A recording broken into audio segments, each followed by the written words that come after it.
آج کل لوگ بہت زیادہ سوال پوچھتے ہیں کرسا مالی مشکلات بہت زیادہ ہیں تو کیسے اس کا حل ہو سکتا ہے، یا مقروض ہو چکا ہوں میرا قرضہ کیسے اتر سکتا ہے، یا کوئی کاروبار نہیں مل رہا، اچھی جاب نہیں مل رہی، اس کے لیے کوئی وظیفہ بتا دیں۔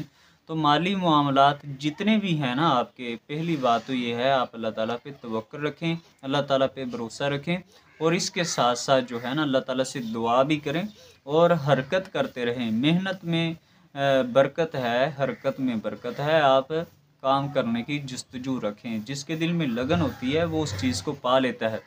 تو اب آتے ہیں، ایک وظیفہ بتانے والا ہوں۔ قاضی سلیمان منصور پوری رحمۃ اللہ علیہ، جو ہندوستان کے ایک بہت بڑے عالم دین تھے، ولی کامل تھے، اور وہ مولانا سلیمان ندوی رحمۃ اللہ علیہ ہیں، جنہوں نے سیرت نبی صلی اللہ علیہ وآلہ وسلم کی سب سے پہلی کتاب ہندوستان میں لکھی، جس کا نام رحمت للعالمین ہے۔ اس کا بھی ضرور مطالعہ کیجیے گا۔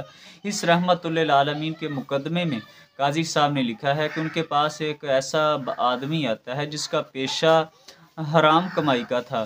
مثلاً وہ باہر جا کے نا گانے وغیرہ گاتا تھا، گلوکار تھا، تو کہنے لگا حضرت صاحب اگر اس کمائی کے ساتھ میں حج کروں گا تو ظاہر ہے اللہ تعالیٰ میرا حج تو نہیں قبول فرمائے گا۔ تو فرمانے لگے جی یہ بالکل ٹھیک ہے، آپ کا حج اللہ تعالیٰ اپنی بارگاہ میں قبول نہیں کرے گا۔ تو کہنے لگا حج کی توفیق بھی ہے، توبہ کرنا چاہتا ہوں، لیکن اسباب نہیں ہے، اور یہی کمائی کے ساتھ میں نہیں چاہتا کہ میں حج کروں۔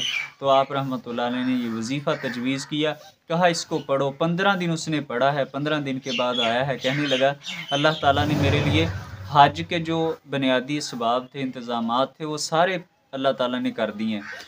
تو وظیفہ قاضی صاحب نے جو بتایا تھا وہ آپ بھی یاد کر لیں، ضرور روزانہ ایک بار تو ضرور پڑھا کریں۔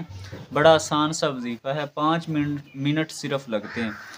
آپ نے اول آخر درود ابراہیمی 3 مرتبہ پڑھنا ہے، اور درمیان میں 70 مرتبہ یہ دعا پڑھنی ہے، اللہم اکفنا بحلالک عن حرامک واغننا بفضلک من سواک۔ انشاءاللہ آپ جتنے بھی مالی مشکلات میں پھنسے ہوئے ہیں، یہ وظیفہ آپ پڑھیں 15 دن تک، 21 دن تک، 40 دن تک، انشاءاللہ اپنا معمول بنا لیں گے نا تو دیکھیں گے اللہ تعالیٰ آپ پہ اپنی رحمتوں کی برسا نازل کر دے گا۔